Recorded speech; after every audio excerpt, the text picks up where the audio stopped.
Welcome back, lads and ladies. Another episode of the podcast, Immerse Podcast. We have another special guest for you today, Iain Ward. So, Iain, welcome. And a special and a guest with Iain. Look at that wee face. There's a unique introduction. Couldn't have asked for that if I tried.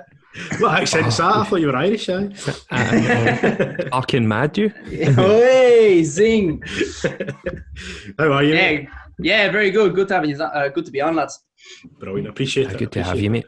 So, Iain, you've got a pretty unique story, and the way you kind of conduct yourselves, it was always very positive from what I've seen. So yeah, just an interesting guy, mate, and we thought we would have you on and hopefully share it with our viewers. So you'll obviously be the best person to kind of explain what's been happening, but could you just kind of talk us through what's been happening over the last wee while for you and how you've ended up where you are? Yeah, so it was pretty much a year, nearly to the day. I think maybe it's starting to get into territory where it's a year and a little bit, that I did a medical trial. And I've done medical trials for ages. Like since I moved to London, I've done medical trials because I think I can't remember how I found out about one, but the first time I did one, it was like, hang on, this is all they're asking for, and this is how much they're paying. How much money? Yeah, it was just like the first one I ever did was, good God, it was so easy.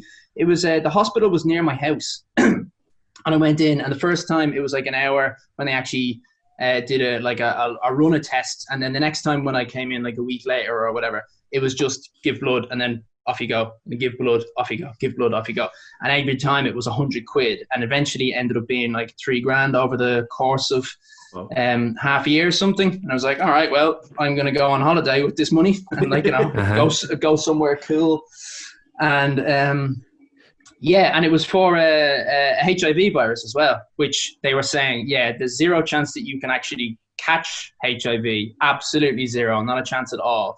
And then you can also help the cure.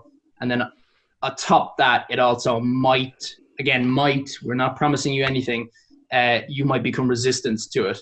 So it's like, so it's kind of win-win-win. What's the down point? Yeah, exactly. So I'm here, like, so there's absolutely zero risk, and it's like, it's even easy to get to. It's like, it's by my house. I didn't have to take public transport. And then as well. Yeah, it was like, and all of it is like that. The amount of, some of them, the amount of effort that you put in is more than what you get out. But every time it still is, like, if you offered it to anyone, I'd be shocked if they wouldn't take it. There's even people like, the ones that I started end up doing was overnight stuff, and the ward itself, you don't get a good night's sleep because it's a new place and there's like added noises and bells and stuff. But they have like a PlayStation 4 and a PlayStation 3 and a pool table, and I've met some cool people during those things. So it's a good experience to have. And one time I did one over the summer last year, and they were, I can't remember why, but they were doing CT testing actually on my brainwaves, and they didn't detect anything at all. And then 3 months later, after I'd finished that one, I also happened to be have free time at work, basically because my manager was a prick, to put it simply. And am I allowed to swear on your podcast? Say whatever you want. All right, Gran. I just want to make sure. Yeah, and I'm make sure I'm censoring myself. And yeah, so he was a prick. So he ended up saving my life because I didn't have work. So I was like, all right, I may as well go in for another medical trial. And I went in, and this one that they had, it was on schizophrenia medication. And again, they were saying, yeah, this isn't going to affect you, but we just need to test it on like a baseline of someone that has a perfectly healthy brain. And so because they need a perfectly healthy brain, they went in and I did an MRI. So this is by far the most sort of advanced test that I did on that particular organ. I did do CT scans, nothing detected. So they had to go a step up. And when they went to the MRI, then they came back to me and was like, you haven't passed the test. You've got a tumor. And so I was here thinking like, well, am I still able to do this medical trial? They're like, no, just because you can't feel anything, you have no symptoms, that doesn't mean that you're eligible to do the trial. Yeah, tearing my stuff up. Hold on, I gotta close something so you can get it more and more. That's crazy. I remember, see a few years ago, I googled them. There was medical trials in Glasgow, and they were doing them for like £1,200, but it was like you had to be like up all night or take this tablet, or it was like a placebo, and to see how these things react with people. So you went in, get an MRI, and they said you've got a tumour. Yeah, and so from that they said like, that's it, you can't come in. So I because I had no symptoms, and they said you have a tumor, it's benign, so like don't worry about it. It's not you're not in as much trouble as you might think about. Like you do need to get it checked out, but like it's not the end of the world. So my first worry then went to, well, shit, I wanted that money. So I wanted to do that. Get paid for showing up. Like, do I get appearance money? Yeah, and I think I did actually get some sort of. I think I'd get £100 or something anyway for just the test. But I was like, well, I want the $4,000 for doing I want proper money. I'm just going down and getting some pints money, and so then that coincided poorly with the with COVID breaking out, because there was some admin issues with my GP, and they just kind of mucked things up. And it was also, I'm not going to blame it entirely on them, I wasn't putting enough fire underneath them to like, you need to get this sorted, because I was told you don't need to worry about this. So I was like, here, come on, just like get me the second test, will you? But like, it's not actually affecting my life, so I wasn't too pressed on it. And then the second time it came around was 6 months later. Should have been sooner, but it was 6 months later. And it was with the surgeon who did the second one said, okay, this is now growing. So it still looks like it's in the stage that's not so worrisome, but it's growing, and that's a bad sign. So we need to start do something on this as soon as possible. And so I was like, all right, well, yeah, do it. If you think it's the best, if it's the best advice, then whatever you say, you're the master here. To be done, yeah. Yeah. So he was like, yeah, so we have to go in and we have to give you brain surgery. And so I waited. It was a couple of months later, or not a couple of months. It was a 1 month later, and then I went in for the brain surgery. And the scary part about that was they were still saying, like, eventually these tumors, they always turn cancerous, but it takes a while for them to do that. And you're in a uniquely lucky position. It seems like you're not, but you really are, because they're not giving out symptoms, yet you have discovered this, which is just, it does not happen. Very, very, very early. Yeah, exactly. And so I went in, did the surgery, and what he was saying was the risky thing about this is that because he was like, are you right-handed? And I said, I am. And he goes, all right, well, the area of the brain that this tumor is on your left temporal lobe, which means it will your lobe, which means it'll affect your speech and your sight. And I'm here sitting like, I like those things. Like, they're nice things to have. I'm not particularly delighted about the idea of getting them damaged. And then he was saying, yeah, and because it's going to be to do with your speech, it means you've got to do it completely awake.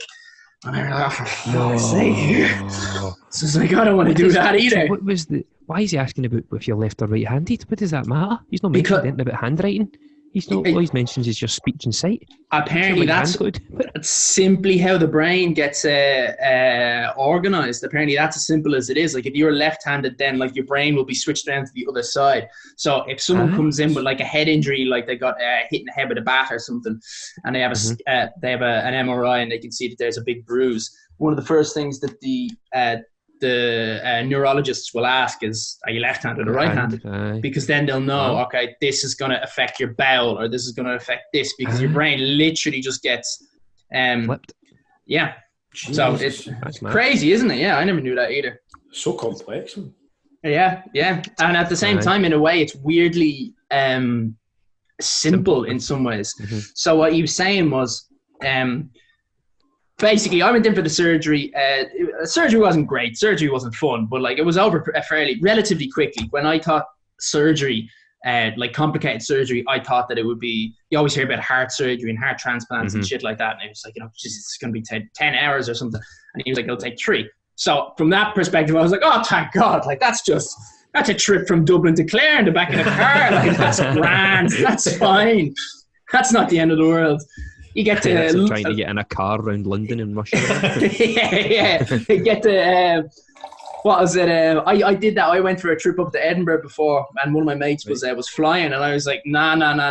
Get the train. You get to sit there. You get to have a glass of whiskey. You get to enjoy yourself, and you're straight into the city as soon as you get there. And he was like, no. The flight is way faster. And I'm here saying to him, no, it's not, because you got to travel there. You got to travel to the plane first. And it ended up where he was there 15 minutes faster than me. 15 minutes faster, but it wasn't a big competition. He was making it more into a competition. Top Gear, Top Gear do shit. Yeah, exactly like that. Challenges, man.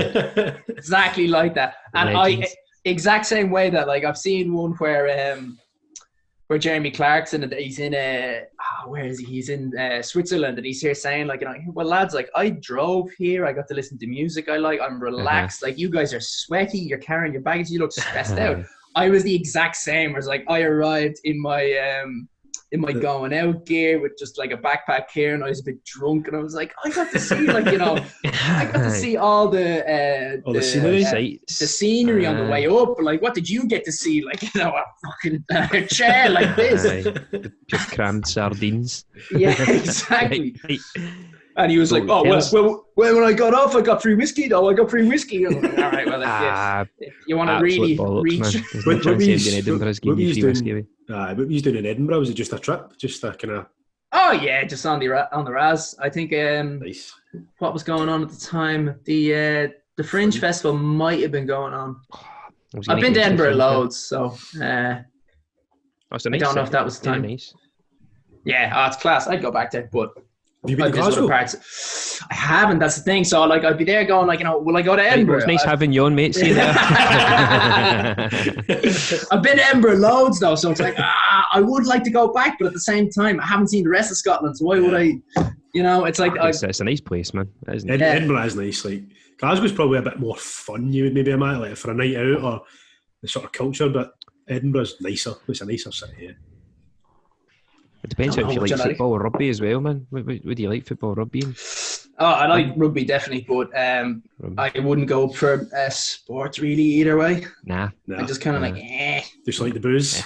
Yeah, just go out on the absolute fucking tear, find some bird called Candy and Shagger. Right. That's a true story, by the way. Hopefully not Edinburgh. No, it was, yeah. It was. She's Canadian. Her real name was Candy. No. Seriously. Unless that was a nickname that she told us, but, like, I was here like, are you joking? Your name is Candy. Candy. I thought you got no money. I think she's pulling your leg there a wee bit. She pulled a few different things. She's so sweet, She's so sweet. She fucking was. She was like, and ended up with, like, two of the other lads that we were with ended up having sex with her as well, and they kept, like, coming out of the room being like, she's up for that. Go in there. And, like, she came out just being like, sort of, oh well, this is fun. You Irish guys, you're so crazy. It's like, all right, we're crazy. Okay, well, that took an unexpected turn, didn't it? Pure Candy. Very unexpected, yeah. I think she was well past her sell-by date by the time you got to her anyway.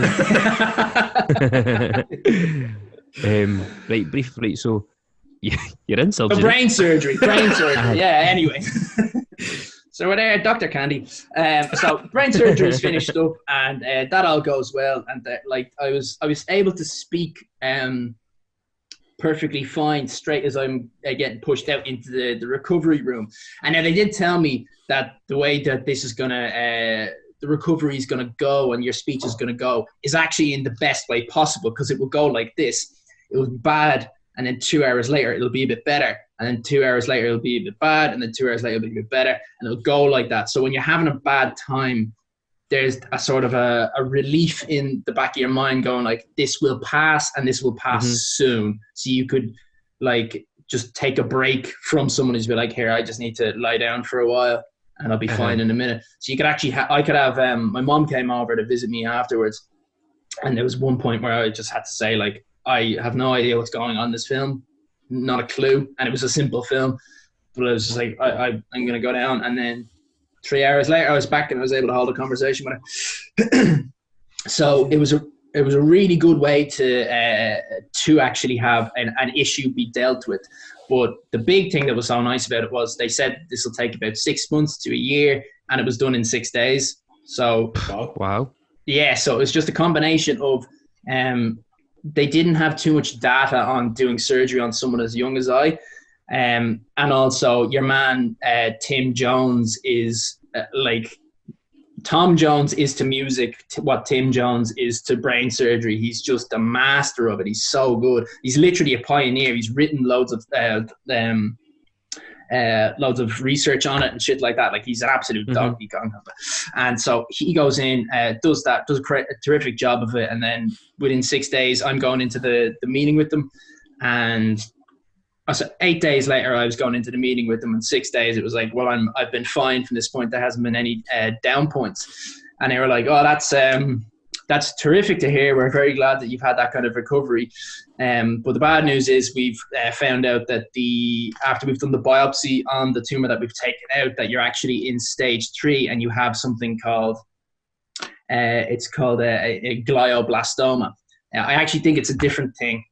They've given me an update on it, but I don't really care at this stage. It's like, what's my treatment? All right, take these pills. All right, cool. And it could be called a flastoma or something. It makes no difference.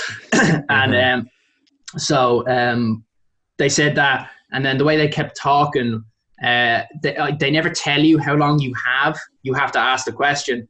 And I was like, the way you're sort of wording this, it doesn't sound like, I've got a long shelf life. So what are we talking here? And they're like, all right, well, similar to your brain's recovery, when we said that it would be 6 months to a year and you did it in 6 days, that's a good thing, but that's a different subject matter to this. So on paper, this normally happens to people who are in their 60s. So you have 6 years to live based on that, but you are not that age. So we really don't know. You're a bit of an anomaly. You don't know. Yeah, exactly. Have you always been quite fit and healthy? Like, are you quite an active guy? You're a personal trainer, aren't you? Personal trainer. I'm not a personal trainer. No, I hate that. I hate that shit so much. It's just someone saying the same thing to you over and over again. It's like, hi, I want to lose weight and gain muscle. And you're like, okay, see the heavy thing. Okay, lift that up and down regularly. Don't worry about how you do it. Just do it regularly and don't eat sugar. And they start asking. That's what I do. That's my job. But what if I eat carrots at 7 a.m. and then what if I eat parsnips at 8 a.m. It's just don't eat sugar and lift that heavy thing regularly. And then they'll ask you more complicated questions. And it's you're not going to... Hold on. Yeah, exactly. I'm saying that to somebody tomorrow in the gym, man. Fucking dude, that's it just drove me nuts. I worked in the gyms and I worked as a personal trainer, or not personal trainer. I worked as coach, whatever the title may be, but it was teaching the fitness classes, and I really did like that because you had people who wanted to work, and I don't care how old they are. I don't care if they're not able to jump very high or lift a heavy weight. It's that they wanted to work, and that that's a great person to deal with, in my opinion, anyway. And so that's what I was doing for, I think, half a decade. But prior to that, I started playing rugby from the age of 13 or something, and I was always into something related to fitness or running or whatever since then. So where is it? Obviously, we'll go right back to where you grew up then. So obviously, as we kind of discussed before we came on, but that's not a traditional London accent. So whereabouts in Ireland is it you kind of grew up? I mean, you could almost argue that it's a traditional London accent because it's Irish. So it's or a New Yorker's accent or something. Yeah, go up to what is it? Kilburn, is it? Yeah, I think Kilburn is 99% Irish to live up there in London. So something like that. I don't live there. Clapham. I live in Clapham, which is another Irish stronghold, Irish, Australian, and New Zealand stronghold. So yeah, but yeah. So I lived in Dublin and born bred there. Never really moved anywhere outside of that. And then I studied paramedic science. And when I finished paramedic science, there was no jobs going. So at that stage, it was like, all right, well, I could retrain, or I could go over to England and see if I could get work there. And as I was looking into that, I also looked into both retraining as well, because I found out that you could do nursing, which I thought wouldn't be too different and would have more options to it, and the NHS would fund it. So I thought, that's a pretty smart decision from a financial and a career point of view. So I did that. Turned out to be a terrible idea, because it's like nursing and paramedic science. I'd be a good paramedic. I reckon I'd suit that sort of work quite well. But one thing that it leaves out hugely is the autonomy. So as a paramedic, you're in this situation, you need to deal with this problem. If you don't solve it well, the person suffers. If you solve it well, the person suffers less. Whereas in nursing, 90% of the time, it's you're just sitting there writing a paper about, like, okay, his shit was like this. It was this on the Bristol stool start. Like, it came out at this time, at this time, at this time. And then you're done with his bowels chart. So you put that to the side. And then you're writing some other chart. But, like, the bowels still come into it in the same way. So it's like, that just drove me mad, the way you'd have the general chart.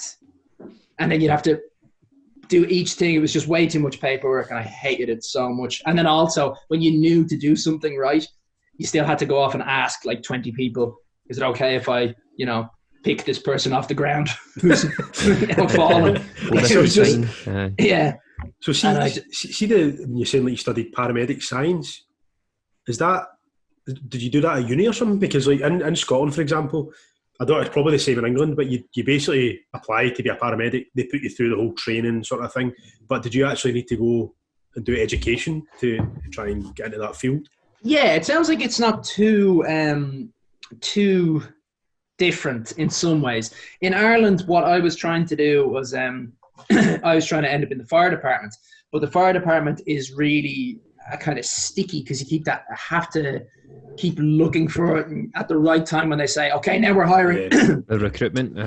Yeah, you've got to have a load of the right qualifications, and it's just as well I actually changed my mind and went off to England, because the time after I moved to England that they asked for, they also asked for all these things on the list, and then if they also worked in the government sector. And so people who worked in the government sector and in public service, it was like bin men. So it's like you had to have worked as a bin man, and it's like, why is that relevant? Like, that's what they draw on at the hat. Like this recruitment, you have to have been. Yeah. Something funny. Say something funny again. Yeah. I thought Bin Man was funny enough, but having said it, no, Bin Man was great. I feel like the serious comment was a Bin Man. I was like, yeah. Well, it was just so silly. It was like you could be anything that was in the government sector, but it was like, why is someone who's a bin man somehow more relevant than I went off and I studied paramedic science, and then I was also volunteering in the volunteer fire service, and it's what's called the civil defence in Ireland. And it's like, but also like, we needed bin that. Man. We did need that, but I'm afraid Bin Man has worked in the government sector, so so it's like Mr. he knows man. His fucking tax services have been like documented more. So I'm afraid he's going to make a better fireman than you are. Sounds like fucking and terrible. He's 23 stone. Sounds like a fucking terrible superhero, doesn't it? Like Bin Man.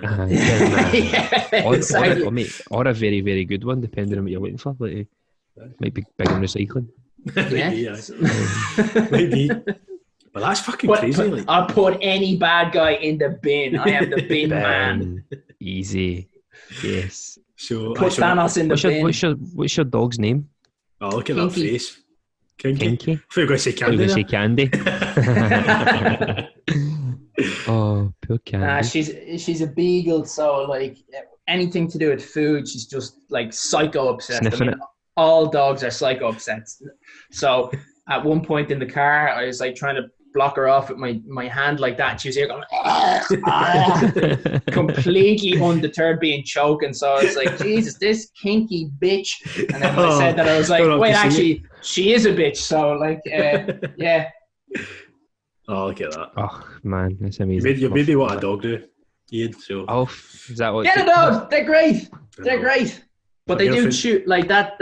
Like they chew the hands off you, though. But they think they're having fun. Because they tend to piss and shit all over your house at the start as well. Yeah, she's just waiting for it now. She's waiting for it. So you done Bin Man? You were Bin Man for a week. Oh yeah. So I was not that. So I was like, all right, yeah, you got to piss off and you go off. And I was kind of glad that I was doing the working in nursing at that stage. And I got into a good mentality, but like for the wrong reasons, where I was thinking like, no, you can't quit this, because I had done computer game development was the very first thing that I did. And I quit that very quickly because it was like, this is not creative at all. Hard. It is incredibly based around just you're doing coding and you're doing coding. Yeah, like everything, a non-stop. And then, you're there thinking like, well, when I get to graphics, will it be at least like some sort of artistic creative? And it's like, no, it will be different sort of coding. And that is it.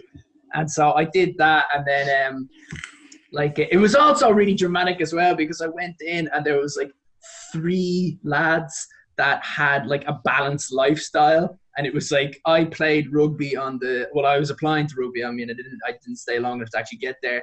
There was another lad who played football, and then there was another lad who I think was just a normal person, and then everyone else was just like the typical loser nerd who was just so bad. They played fucking chess or something. Wow, I played chess as well, but I've had a girlfriend once, and it was just like one of them was like trying to get to know the guy.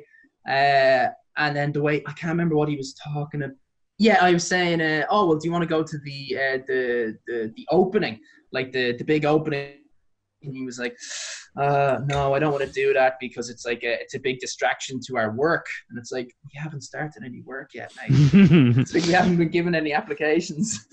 And he was like, no, I still like I need to stay focused. And then at this stage, I was being a bit of a dickhead. I wasn't trying to make fun of him, but I just wanted to hear him say words that I could then tell to future people like yourself. And I was like, but like there are no girls in our class, so like what are you going to do if you want to try and meet some girls, like during the university?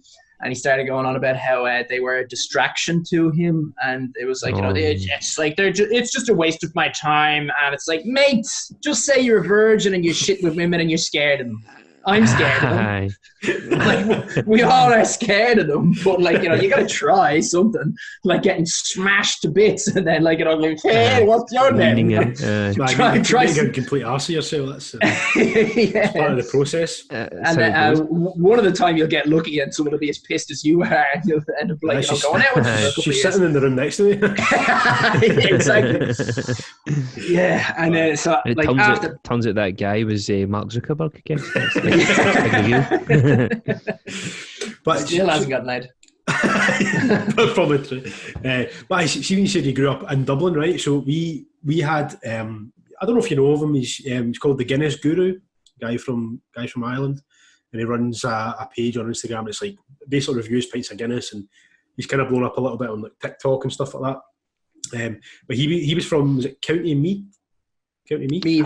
Meath, yeah. So that's half me. See, when you said you came in Dublin, was it like, because Dublin, I've been twice, but I don't know what constitutes like centre of Dublin. Like if I said I'm from Glasgow, is it kind of similar? So Glasgow obviously has got the kind of outskirts. Were you from the outskirts, or were you from? Oh no, in Dublin the way it breaks down is it's always north and south. Sometimes if you really want to get specific, it goes west. But like you would always say I am a north sider or a south sider. And it's just based off of the river, similar to London, I think. River Liffey? Is it Liffey? Yeah, it's the Liffey. No, thinking about London would be a little bit different, because you'd if you'd say you were east. Yeah, I think London actually you take all 4 points and it means certain things. Yeah. But Dublin is definitely your north side or a south side. I mean, the way it usually breaks down is if you're a south sider, you're a posh boy, you come from a rich background. You're north sider, you're more working class. And then so I'm in the worst place possible for either of those things, and arguably the best place, because I'm like in a quite well-to-do area, but on the north side. So it's like I get no credit from either part. No, like you're not rich enough to be one of us, and it's like you're not hard enough to be one of us. That's the realism of it. But like if you want, you can try and be like yeah, man, north side. Yeah, but then at the same time, it's like, but I also went to university and shit. It's like, depends on which way you want to look at it, whether you think that it's the best place to live or the worst place to live. Just pick a side, Ian, man. Just go with it. Yeah, I did. London. So, are you a fan of Guinness, the national drink? Oh yeah, like I was. I forgot about that. The Guinness guru guy. I think I do know that guy, and I think he is renownedly hated in Ireland for being a fucking wanker. Really? I'm not sure. I remember. Oh no! I remember someone such a bold statement followed by some guy. Sure. I must need to look this up, and then you can either like write down Ian confirms this or denies this. But I remember there's some guy that was known, definitely in my group of friends, where it was like writing these ridiculous reviews on pints, and it's just like, it is not that in depth. Stop trying to act like it is that in depth in this place where it's like, oh, the Guinness is the finesse on the Guinness. Blah, blah, blah. It's like, shut the fuck up, mate. Put your pint in your mouth and drink it. Like, I can't. Oh. It might be him. It might not be him. But I definitely do remember that some guy who's well hated in Ireland being a wanker. Well, this guy is also fucking 6'7", so I will not be saying a single thing on this. No, he takes a drink of a pint of Guinness and goes, it's nice. It's a 7. He doesn't go, I'd have to, hold on. I might have a look at this. You get the text out. And see if... I know there's another thing that I definitely follow called Shit Pints of Guinness. Have you... No. That guy. No, we're all about good pints, I guess. This is hilarious because it gives people who are from Ireland who love Guinness, and then the shit that they have to deal with like traveling the world, especially if they live in London, where it's like, oh god, and it's like served in the wrong glass. The head is like this big, or the head is like that big. It looks like a seesaw, that sort of thing. Well, that was actually the next thing I was going to say is like, because he was basically saying it's a bit of a sin, like if you have a pint of Guinness apart from being in Ireland, because it's just shit. And can be, it kind of is. Like I've had a few pints of Guinness. Like I wasn't a massive fan, but I've kind of became a big fan now again. But I seen you in work the other day with 2. I don't understand that. Have you no work and you're like, just... Man, 5 o'clock somewhere. But I have it in Glasgow, and then going from Glasgow to Dublin and trying it was totally different. No, you'll be relieved. It is not the same guy. Oh fuck! Didn't think it was because he never sees himself as he's like I just drink a pint of Guinness and go. Hi, it's really nice, and it does it quite humble. I like to say he's humbled by it. He's no like, definitely different guy. I am. I was nice. Just as well I checked him because you're right. He's a fucking unit. I don't want that cooked after me. But you're quite a good runner, eh? So you go. Right. Yeah. So get the fuck out of there. Good segue into the old running. How is it you're doing? Were you meant to do the London Marathon this year? No, I was always planning on doing it the year after because like loads of the treatments that I've been on, I was like, you probably, you won't be able to train during them because they're chemotherapy medications. So you're not going to be able to push yourself that hard. And then also like if you have brain surgery, I also didn't know how bad I could be affected. So I could have been unable to walk properly and like all sorts of problems could be there because they're like, this is what's most likely going to have an issue with you. But like it could be loads of shit. Anything.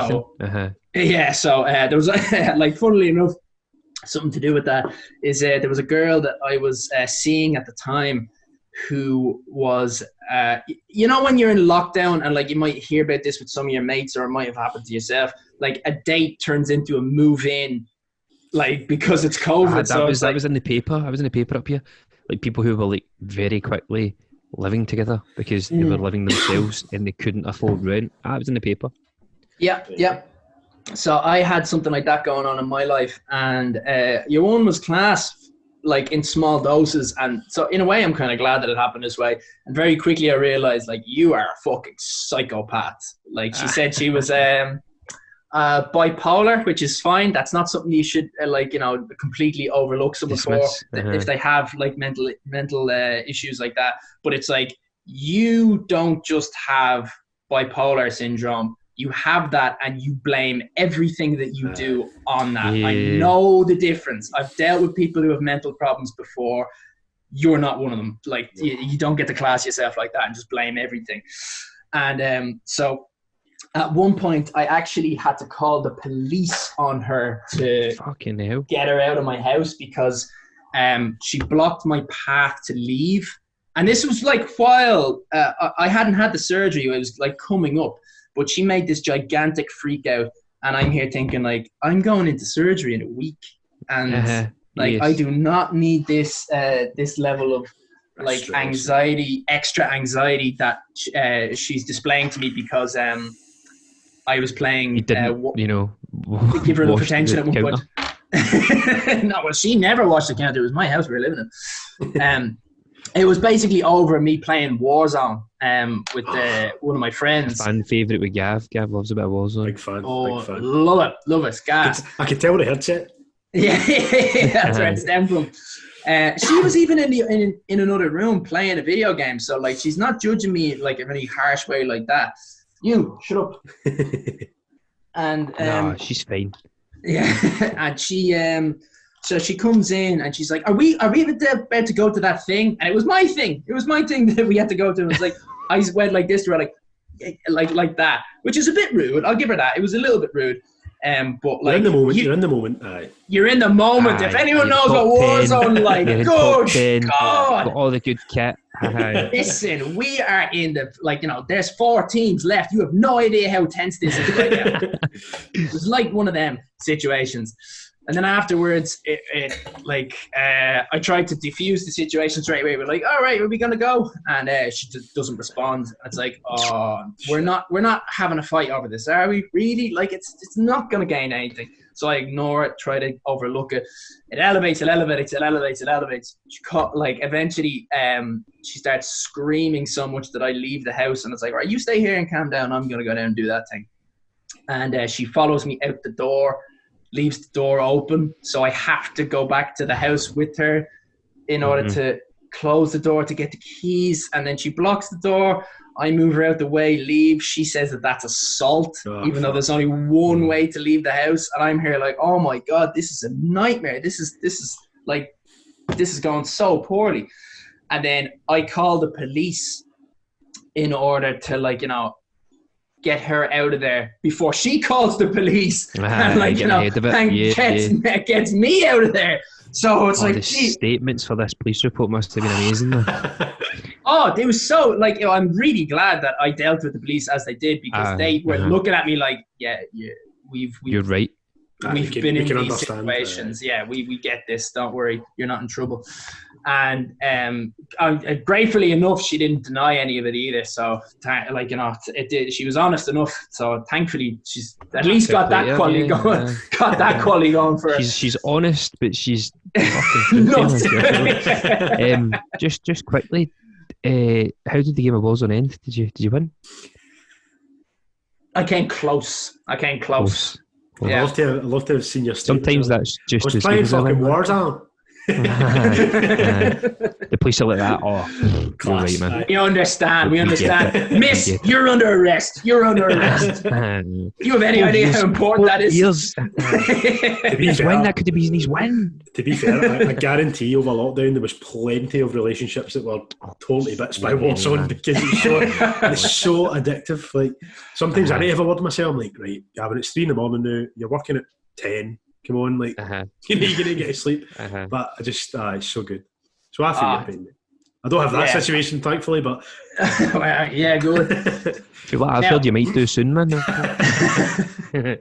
Well, the reason that I bring all that up is because...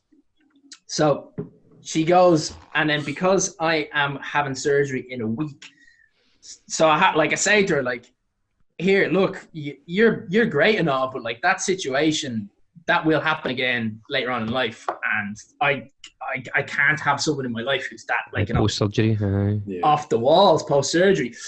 But then, because she was here saying, like, you know, really lovely things to me, like, you know, but I honestly, I do love you, and I've thought of you as my boyfriend for a while. And I was like, I did not think of her as my girlfriend, but like at the same time, I kind of see with the situation that we're in. Yeah. And then I started thinking, like, you know, wait a minute, you're not thinking the full picture here. What happens if you need a nurse? Yes. and having a girlfriend is really handy around, like, you know. So it's like, maybe you should be a bit of a selfish scumbag here and keep her on the hook a bit. So, like, you know. Nah, but no, she's that fruity, man. She could be a bit Miss Trunchbull-ish. Yeah, but at the same time, I still took the risk. So I was like, all right, yeah. And here she is. And here's my baby. So then, like, after the surgery happened, it was so funny. After the surgery happened, it was like I didn't have her over because I had a big swelling in the side of my head, and it was like, you wouldn't like to look at me right now. And my mom was over visiting me, and then after I healed after 6 days, it was like, I really don't need her in my life. And I was like, so let's just try and ease her off, and, like, you know, the nice way. I don't want to be mean to her or anything like that. Like, let's end on a nice note. But then she broke up with me, and I was like, hang on a second. Why are you breaking up with me here? And it's like, just the way you're not talking to me is so selfish. And I really... Oh my God, man. I just had fucking brain surgery. Oh my... You'd be glad though. So, like, because I was a bit of a scumbag and I was keeping her on the leash to, like, you know, to make it in case, like, you know, what if I'm in dire circumstances? Like, it'd be great to have somebody who loves you, like, around. And so when the breakup was happening, I wasn't emotionally connected as a normal breakup. You would just be like, oh, right, okay, thanks. See you later, bye. Like, but I found this situation so funny. It was just like, oh my God, I thought I was being such a scumbag. Surely, like, part of you kind of thought that worked out for the best because you look like the good guy. And well, I mean, I still end up looking like the good like, you know, we'll stay with each other, baby. Like, you know, just you'll always be there for me after when I need you most. I know, I trust you.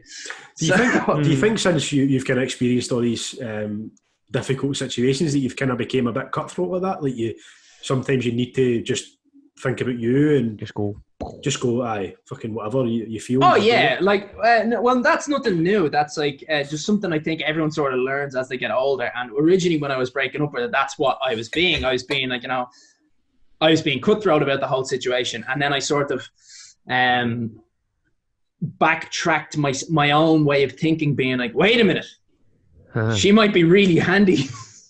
So there's a wee light bulb situation there, and you're like, oh, maybe you should be, like, you know, extra cutthroat in this situation. It'd be an absolute knacker. So, but it did end up working out for the best, because it was hilarious how much of a deep. Did you just drag it out and? You did. A little bit. I pretended, like, you know, this was like, you know, I can't believe you're doing this to me. But at the same time, we were calling my mates, like, being like, there, lads, you have to, like, I'm sending you screenshots here. You have to see what she's breaking up with me for. She said that it was selfish reasons because I wasn't talking to her. And I was like, well, actually, that's because I'm unable to speak because I had brain surgery. Yeah. Oh God. But it was still really funny. Well, it's funny, like you say that. It was not funny, but I remember my brother saying to me, it's always kind of stuck with me. And I was only about 18 at the time, and I was in a bit of a situation. Sticky wicket. A bit of a situation. And you know that way where you're being too nice and you know what's right. The right thing to do is to walk away from a certain situation, whatever. But you keep kind of trying to be the nice guy and whatever. And I remember my brother saying to me, you know, life's too short not to be selfish sometimes. Yeah. And it's always stuck with me ever since then. Always. And I always think about it. Like, I was like, you're so fucking right, because it's the best thing I've ever done, honestly. Like, just briefly, like, anybody could walk out tomorrow and get hit with a bus or a car or or Exactly. that sort of chat. Like, so, you know, carpe diem and that. So. Yeah, no, I'd highly agree with you. Post surgery, see, this is where I was a wee bit. I was like, I don't want to start googling this sort of stuff because the images that you find they're horrific. Like some of them. And I watched the video on YouTube with your scar, and it was big, like real big. Did you have to like? Oh, you can really still look kind of at see it. Let's see. I saw something you were picking up the dog earlier, and you can see the kind of. That's the mark there. Now this thing, that's the radiotherapy. So that hopefully that hair will grow back, but it might not. Yeah. Fingers. They were saying like, you know, if it does grow back, it might grow back a bit thinner, and it might grow back a bit it might grow back curly or just a bit different. So I'll take what I can get. Exactly, 100%. How is it looking after something like that? Because it's huge, but it's not like a scratch, or it's not like like 4 stitches in your arm. Like, you know what I mean about stuff she wants to chew on. I've nothing here, man. I gave. I'll work with this. This is actually a little bear. It's a puppet. Remember that? Did you ever watch that TV show? That's from when I was a kid. This is. Oh no. Yeah, it's actually like my toy as a child. So. Oh really? Yeah. No, get it back. What's the name of that wee teddy bear? I can't remember. My mom was saying that it was called like something simple and Pooh Bear. Pooh Bear. Even though it's not, like you can kind of see the color. It look. Yeah. Wait for that. The yellowness of it. Yeah, you can kind of see that it looks a little bit like Winnie the Pooh. Winnie the Pooh. Oh no, it does. Definitely does. Definitely. For those of you listening on an audio platform, Iain has just shown us a Winnie the Pooh bear, and also is wearing a very, very, very fetching shirt. How much you think that shirt cost? £12. Oh, less. What? Oh. You got to remember what time of year is it? Is it Halloween? Not Black Friday. Black Friday. So no. It's a summer edition, so it's going to go down in price. Yeah, there you go. There you go. Gavin has it. Right, what is it then, Gav? $7.50. $5. Oh, $5. How sweet is that? Full of golden coins. Very nice. Right, so Kenny was saying there about your scar, like maintenance and stuff like that. So, because I know I've had a few weekend injuries and stuff like that, and surgery, and they always kind of tell you to like massage it and stuff and make sure things aren't like sticking to it. Was there any sort of kind of healthcare afterwards? They didn't give me any advice, but my mom gave me this bio oil and stuff. Yeah, bio oil. Yeah. Good. No.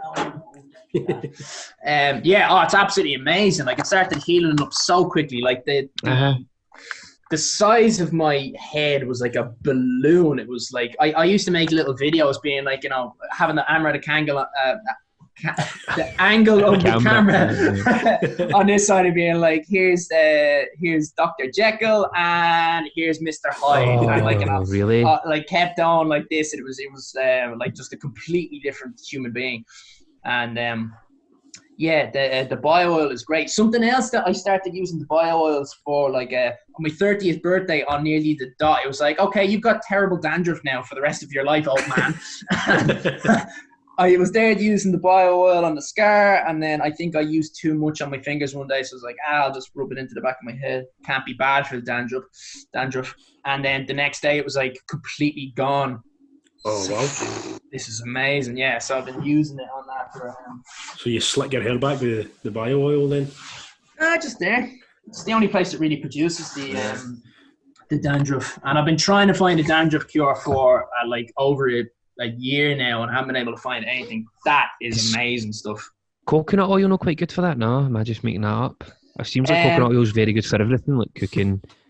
I think my brother suggested that, but I've been using coconut oil for lube for ages, so I don't want the same sort of connection. When it's like, you know, I'll start putting that on my head, and I'll start and getting really horny by association. There's nothing worse, is there? You know, you're in the middle of the tube and you're like, oh. Who's about? Who's the freak? Who's the freak? So wait, what age how old are you, Iain? Oh wow, man, that was 31. Easy. 31. 31. Nice. Some about you, Kenny. If you've travelled, have you seen a lot of things? Yeah, Peru, Thailand, Bolivia, Mexico. Is that what you usually have $3,000 on? Did you go on holiday to Peru and The $3,000, yeah, that was Peru. Peru. Was it? Wow. Yeah, and then Peru ended up being like so good because Peru ended up then on the way home. I was just talking to some of my friends on Facebook, and one of them was like, "Oh yeah, we're doing Ziget Festival in Budapest," and I was like, "Oh, that sounds like fun. Fuck it, I'll get that." It's what a legend, man. Change my flight details to go out there because I had the money to burn, and so I was like, all right, well, why not? I lost it. Aye, definitely. Am I right in saying? Am I right in saying now? In terms, we'll go back into some travelling shot as well, Kenny. But am I right in saying that you, because of the tumour and stuff like that, flying is a pretty much a no-go? I don't actually know. I don't think it makes that much of a difference. When I was, I went home to Ireland after I was finished my radiotherapy and chemotherapy, and like when I was talking to any of the consultants or any of the nursing staff, they didn't bring it up there. It's like flight or a sail and rail was not an option. I don't particularly like flights anyway, so like by choice. A flight to Glasgow to Dublin's horrible. Oh, it's yeah. so horrible. 45 minutes. So turbulent, man. Aye, but it's so you're literally turbulent. turn the lights off back there. You're like that, but I didn't even hear that. the full flight. It's so I just don't mind like that. You got to check in here. You got to go into the airport. You got to go past all the security. It's like I just don't like all that sort of shit. Whereas if you go sail and rail, you just go on and then you have like your own space where you can get your laptop set up, do a bit of work, and it's almost like you barely notice it. Yeah. Aye. I agree. I'm just not a big fan of flying, to be honest, Ian. Like I don't really like flying. Kind of scares me a wee bit. And then every time, and then my girlfriend as well, she's like one of the biggest pranksters you ever meet. She's always trying to fucking scare me. I'd love her. So as soon as we go on a flight, like we're taking off, and she's like, "Gavin, do you hear that? What the fuck was that noise?" And I'm like, "Stop it!" Like, I'm pissing a sweat, and it's not nice. I don't like it at all. Yeah, the one of my mates, his name is well, he's not really my mate anymore, but he used to be a mate when we were kids. We didn't have a falling out; we just grew apart. His name's Rex Ryan, and his dad, you might have heard of him. His name is Jerry Ryan, and he's a big DJ in Ireland. If you're Irish, you'd know. Right. But he was telling me this story about how they got in trouble going over to the States once because when they were going through security, Jerry turned around to one of his friends and was like, "Do you have the bomb or do I?" Oh my! That is the one word you cannot say in a fucking airport in America. Yeah, I can say that anywhere, but of all places, man. Yeah, so they were doing it to fuck around, and apparently, in typical fashion, they thought that they were just we're only having a laugh, and it was like, no, you're not getting into this nation now for that kind of carriage. Oh, really? Did it get knocked back? Is it this guy? Yeah, that's Jerry. Yeah. Oh, Jerry. Looks like a good laugh, to be fair. It does not sound it though. Not if you get to the airport and he's saying that to you, you spent like $3,000 trying to get in there. Yeah. Oh dear. Yeah, would have been extra expensive as well because it would have been like back in the 80s or something. Oh fuck. So like. So how is your fundraising going? Well, let's talk about you're going for, is it 2 world records? Yeah. So the first world record is the main one, and that's just being the person who has earned the most amount of money by running a marathon. So for some reason, like the marathon gets a load of world records associated with it. It's I don't know. Guinness just seems to like it. So you can, if you dress up as a thing and you do the marathon, the fastest dressed up as a certain thing, there's so many records for that. You could apply that same sort of logic to anything. Like I find that they tend to give a lot of airtime to people who have dressed up in like crazy absurd stuff. I saw a guy dressed as a dinosaur. There was one that dressed as a whale. Some crazy things. Yeah, all sorts of stuff. Attire. You're quite big on the gaming, the movies. Yeah. The tattoo, and we've seen Thanos' fist.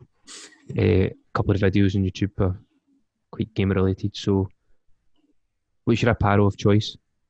So I haven't. I'm going to leave it up to the crowd. So the way I'm planning on trying to achieve it is like it's difficult to look at the funds that I've actually raised now and think, all right, well, if it's by day, I'm way behind. But it's like at this stage, though, am I on track? Because I really don't know. Because really 3 weeks before it, and everybody's ramping up, everybody's looking at it, everybody's seeing the marathon is coming up.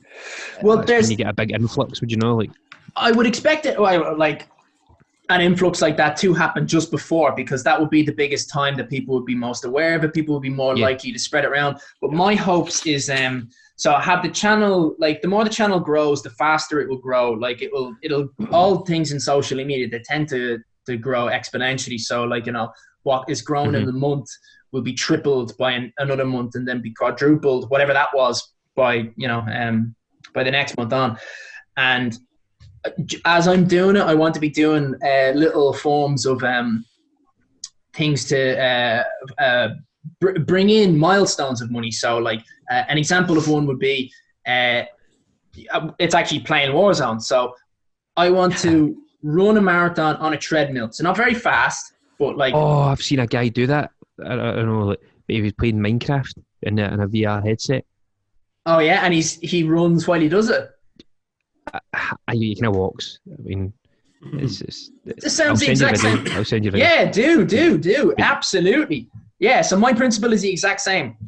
So the company that I used to work for, I reckon they'd probably help sponsor me with the getting the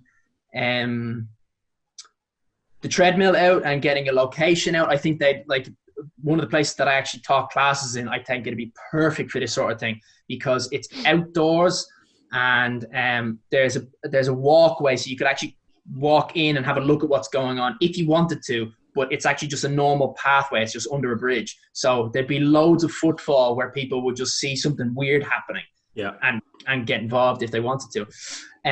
But I wanted it to be live on Twitch as well.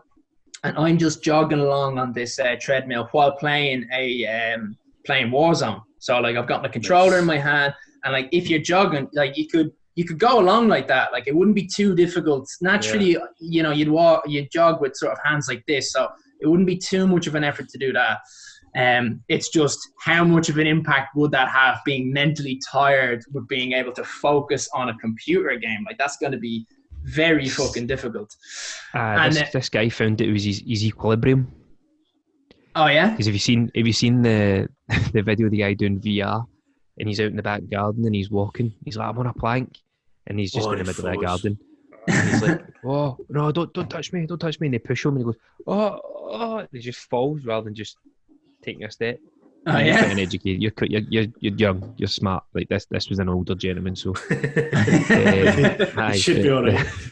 You should be okay. Well, I definitely wouldn't be able to do it with what you call it, with the VR headset on. Nah, it'd be definitely too much. You can do Warzone with VR anyway, can you? Because it's just. I don't think you can. Yeah. But in terms of what I was doing, I wouldn't be doing that anyway, because I just kind of know from experience, like all you need is a step to the side, and you touch the wrong thing on the and you just go whoop, and like, so you do that once or twice, and it's like you could easily injure a knee or an ankle or something. It's like, all right, well now I can't really do the rest of my marathon, so it'd be fucked. So what I want to do is this thing called it's a shame that I couldn't do it now, because it's called Protect the President.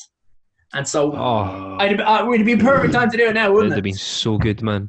Yeah, it'd be really good. It'd be so good to get it trending, and which is the whole kind of purpose of the thing, is try and get a lot of people looking at it, because then the more people look at it, the more people you know, when they write something, when they donate something, it's like they feel like, oh, all these people saw me donate, so it increases the likelihood that they'd want to donate because they feel engaged. That's what my whole basis is based on, and this is so I know some lads that are like amazingly good at Warzone, like serious top players, because they need to be serious top players, because I'm the president, because I'm useless. I'm playing on the thing, I'm useless.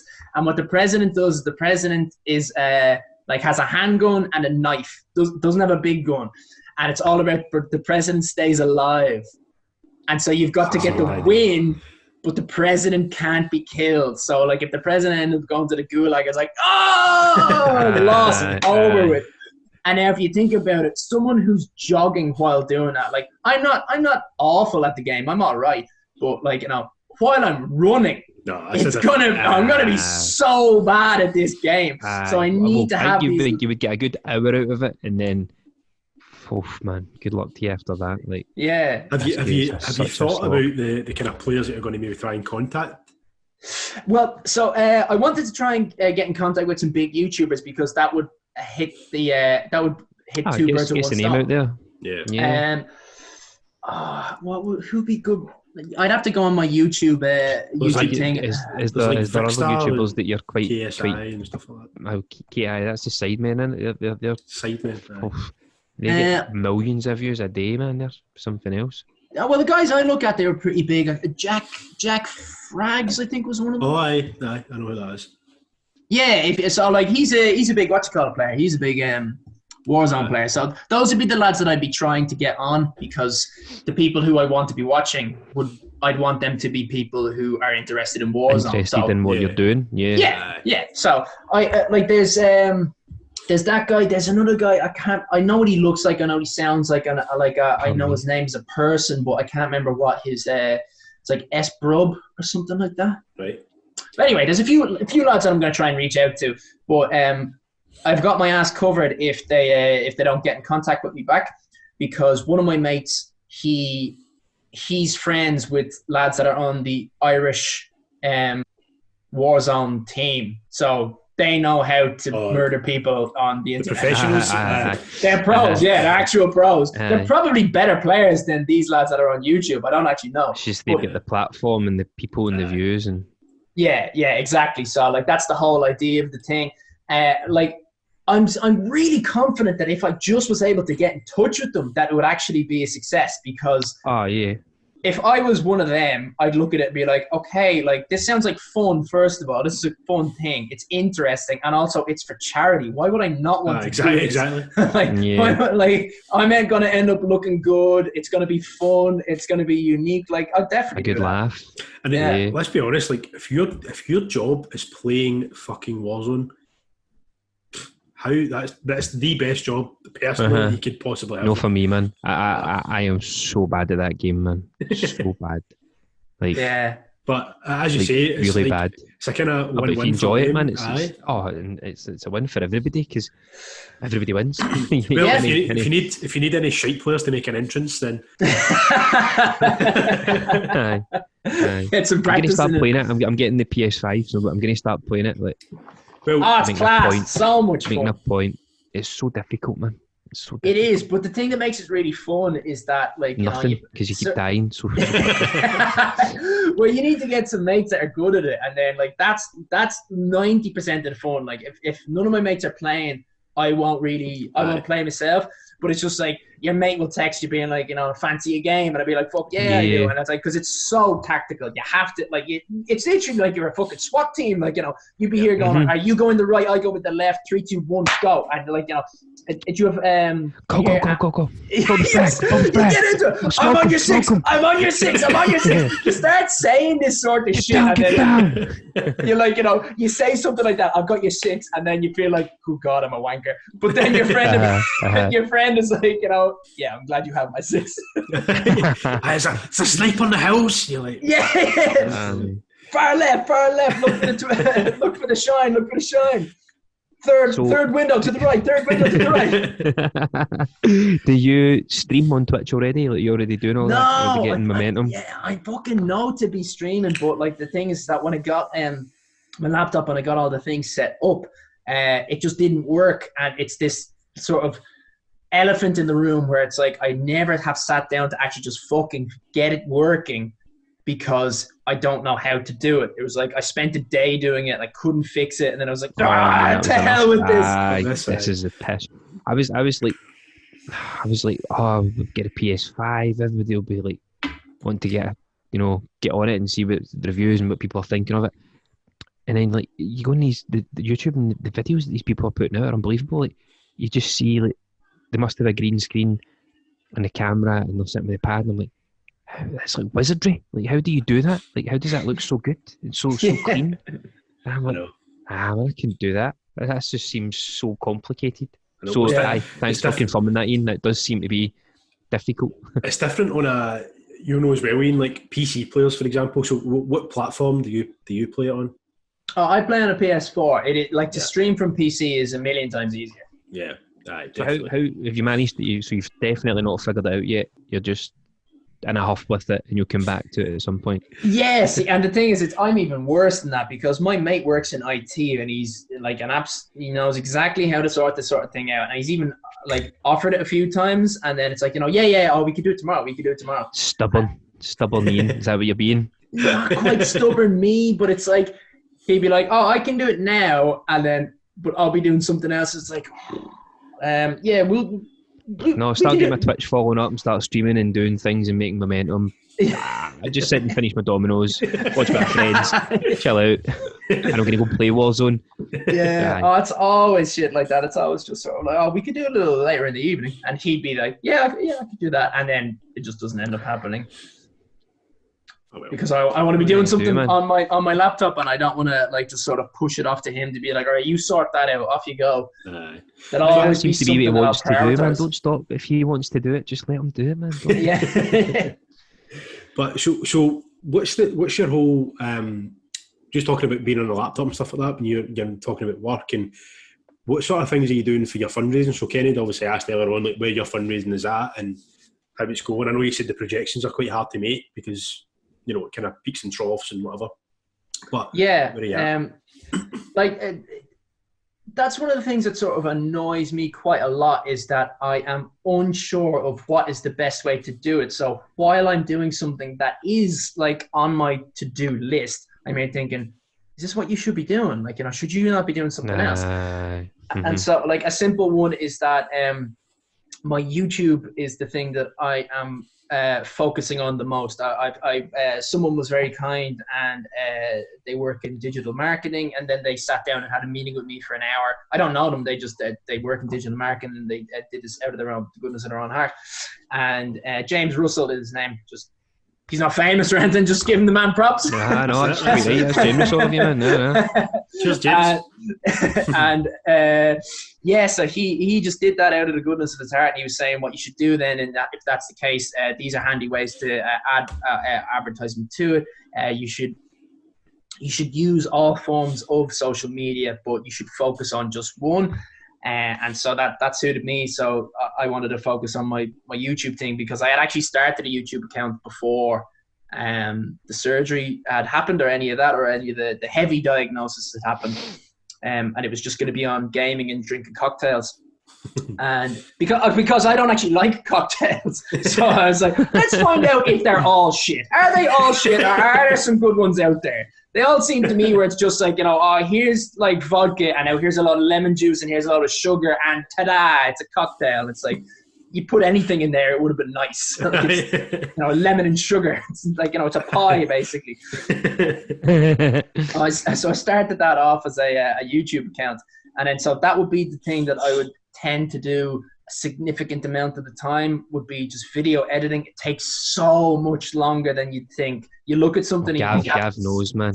Gav does the editing of the podcast. So much longer than you'd ever hope. Yeah. I don't think you edited your first video by the looks of things, man. Like Fulton being punched in the face for being a drunken something. It seemed to be just pretty raw. But used to have like, was that you with curly hair? At Irish Lad Pranks Dad on April Fool's Day, was that you? I thought that was you were talking about something else. Like, no. This is your first video. The first video you ever uploaded was Fulton being punched in the face. Gav, can I screen share? For being a drunken lout. Do we want to show a guy being punched in the face? Is that? Oh yeah, that's one of my friends. But yeah, Fulton, he was just being an idiot, just being, and then some bird just like, she doesn't absolutely nail him, but she just goes like doink and just like punches him in his snout because he's being like, he's just doing that in her face for no reason. That annoying guy thing. He was just being a dope. And then she just goes. Right, well, we don't need to see that. We don't need to see that. Oh, you can if you want. Yeah, that was like that wasn't me trying to make the first video I uploaded when it was. Oh, it was 7 odd years ago. Like it was. Yeah. No, that was just me putting it up for. No, in fact, it was 9. It was 9 years ago. There you go. Yeah. Yeah, well, not surprised with that. Like that was just me putting it up to like, I don't know, just because it was like To go YouTube viral. exists. When it Hey, goes viral, like, whoa. yeah, maybe. That I might have liked been the logical thing of we it. all mourn the loss of Donald Trump no longer Oh yeah, that's in our gas. lives. Have you seen the amount of dislikes on it? Oh, No. really? Look at the amount of 7. dislikes. You're 7 and 7. Yeah. You're all right. You're consistent. You're I like a when I net was loss looking of at that. 0. But like so Yeah. many people must think like, is this person There you being go. serious? And it's like, did you buy that mask? Or did you buy that hat? It's like, Jesus. Like, I bought it for someone bought it for me on a stag do, and I held onto it. Like, Fucking hell. Hold on. Well, you put it up. How do you- I was going to try and do that, but I forgot how to do it, Gav. The Screen last time I share. screen shared is when I was pissed. Where do I press it? I've got Put it- participants, screen share, big green button. The Come big on, green Kenny, button that says man. screen share, aye. Big huge green button. Come on. Can you see that, aye? Oh, aye. yeah, there you go. 1,000 views, Jesus. 1,067 reviews, man. You are That's Absolutely very brilliant. high for me. So that's so, clearly so Look who You're likes viral. it. I'd Look say who it's likes it as well. Us. who's this? Is this your other dog? Or is Saying this no, that's kinky. that's Kinky? So is Kinky wanting to keep Trump, or is she trying to there drag you him go. out of the White House? People are trying to interpret it like there's some meaning to it other than I turned around and the hat was beside her and she happened to be chewing it. And I was like, oh, well, this is kind of ironic and funny in some capacity, isn't it? Yes. Oh, the horrible way to end it. Animal cruelty, that's what you get. What does that dislikes, mean? man. What does that mean, man? Does that mean you're for Biden or you're against Biden? Fuck Biden, man, you snowflake. Well, Biden, he's very, very vocal about his Irish roots, isn't he? Like, he tries to Oh, yeah, Jesus. claim as being an Irishman. You're like, Well, that's what everyone does. Oh. Who is it that's shat all over him doing that? Who's that dickhead who's the head of the UKIP? I always forget his Head of name. UKIP. terrible with politics, so. Yeah, so am I. That's why I forgot about it. Richard Briney was elected UKIP leader and attempted to appoint No, he was the Batten. guy who started it. Gerard Batten. You. See, this is where like we all fall apart, man. This is what I do sometimes. I go, who's that guy? And they go, I don't want to go. Nigel Farage. That was it. Nigel Farage. Fuck, right, okay. Farage? Oh, I didn't know he started UKIP, but I didn't know he started UKIP either. I think he did, yeah. I might be wrong on that. I'm not into politics, but there's some video of him being like putting down, like the BBC just asked, like, hey, Joe, we're with the BBC. He says something like that, and then Biden's response is like, hey, I'm Irish. I've seen that. Nigel Farage goes absolutely ballistic, being like, this shows that he's anti the UK, and it's like, mate, you're really reading into that a lot, like, he might be just. Nigel Farage is doing a lot of good stuff on YouTube now, but like going around all the hotels and he's like these hotels are booked out to like February next year, March next year, and it's just full of like people who've came across the channel and they're just flooding them with Right. they're filling up hotels. Absolute useless side to that. I'm not saying No, but what I was going to say there is like politicians to me. I don't want to speak for them all because I don't know any politicians personally, but they just seem like fucking weasels. Like they'll weasels. Wow, a weasel? I know it sounds harsh, but for what That's I the see, shittiest of all animals. Do you think a weasel's the pissest animal like ever? Or do you think it's Skunk. like a really good animal? a weasel and a skunk. That's why rat. Trump got so popular in the first place. It was because, for right or for wrong, he just sort of said shit, and then it was like, that's what I said, and I'm sticking by it. It might be utter bullshit, but I said it, and that's it. I have Inject yet to yourself hear with one. fucking disinfectant and it'll cure COVID. That was the best one. No, the best one was build a wall.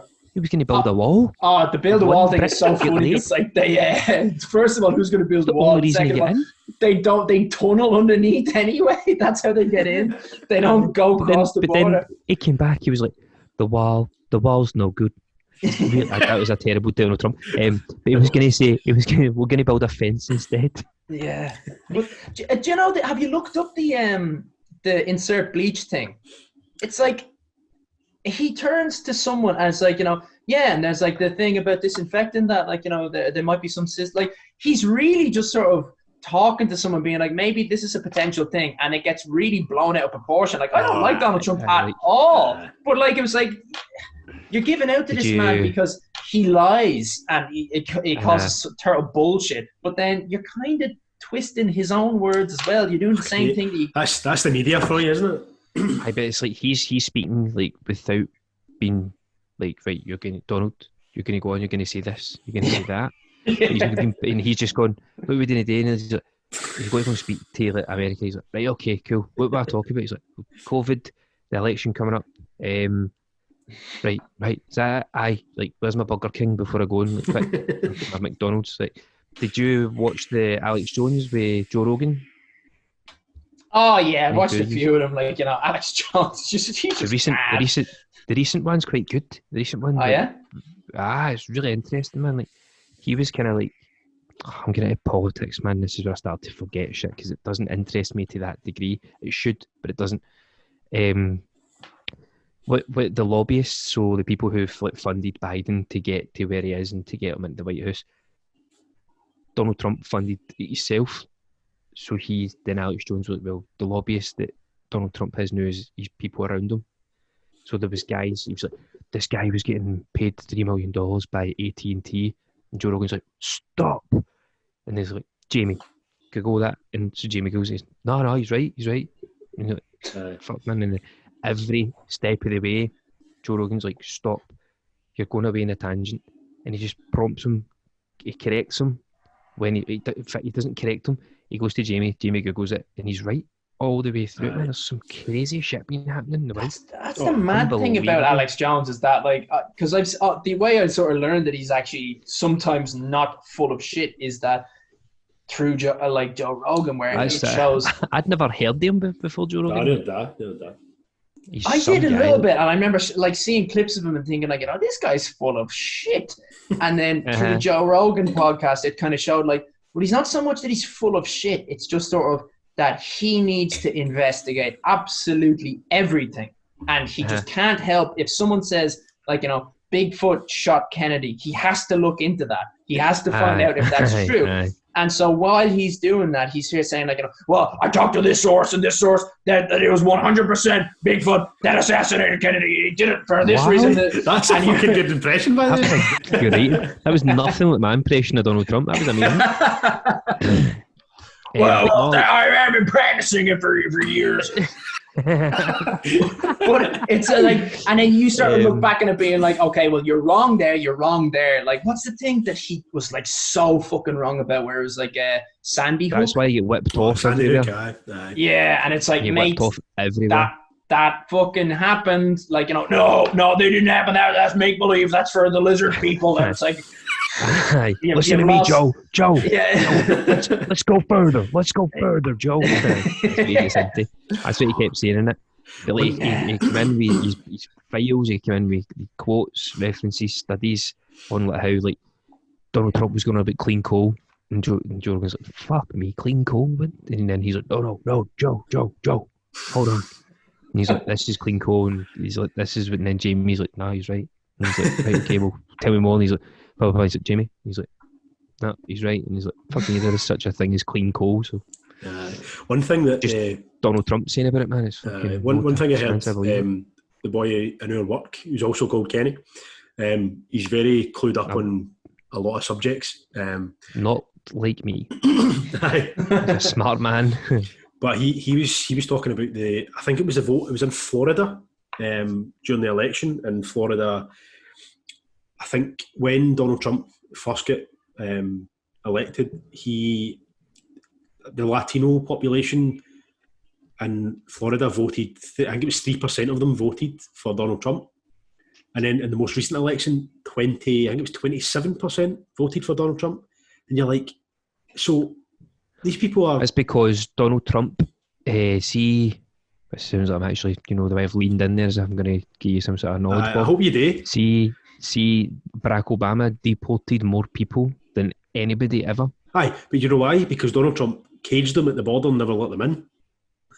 So that's what he was trying to say, is like, how can almost you have a 20% increase in people voting for him who come from Mexico and who are their families and people they know, and their people essentially have been fucking treated like shit. And apparently that bizarre. Who's the other guy that was on with Alex Jones? He said that the Latino and the blacks and the kind of refugee culture didn't want them more people in. Right. They didn't want any more refugees in. They were quite.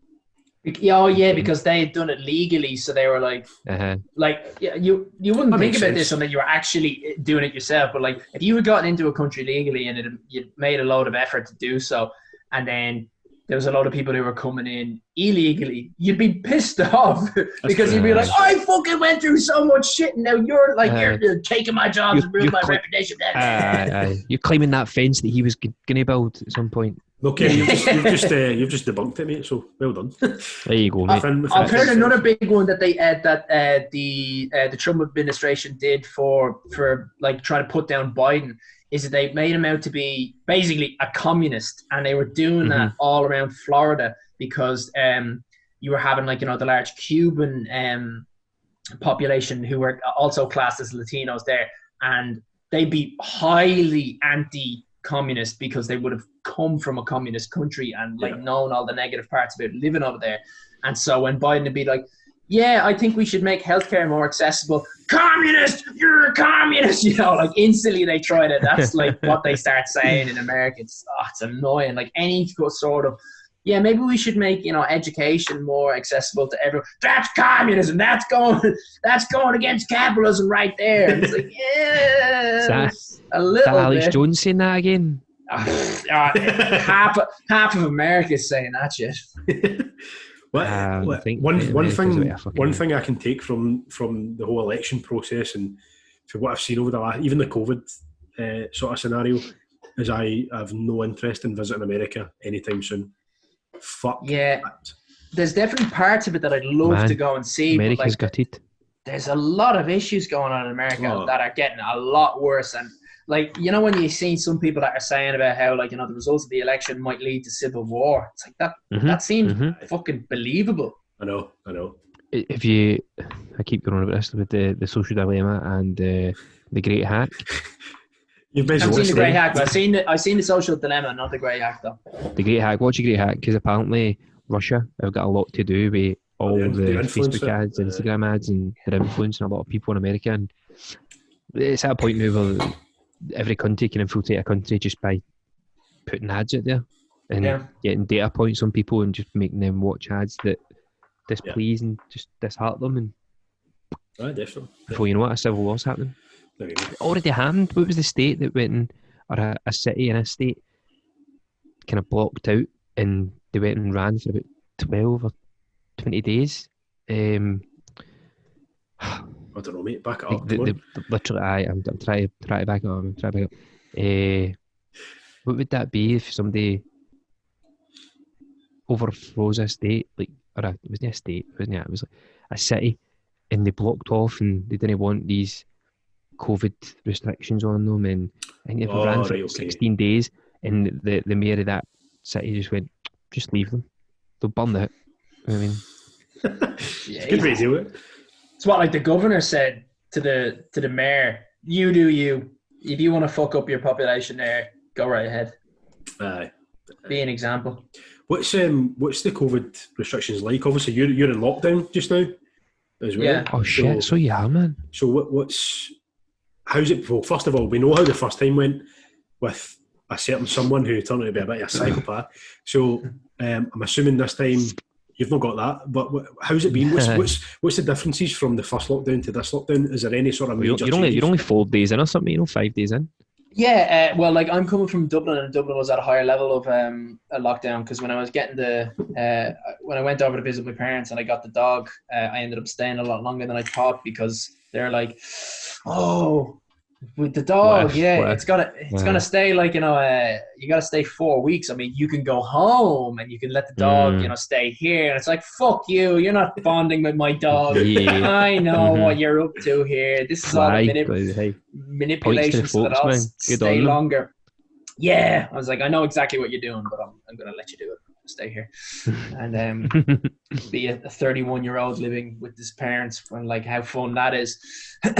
Where did you put this fork? Where's that fork? in the drawer. The wrong drawer. The wrong drawer.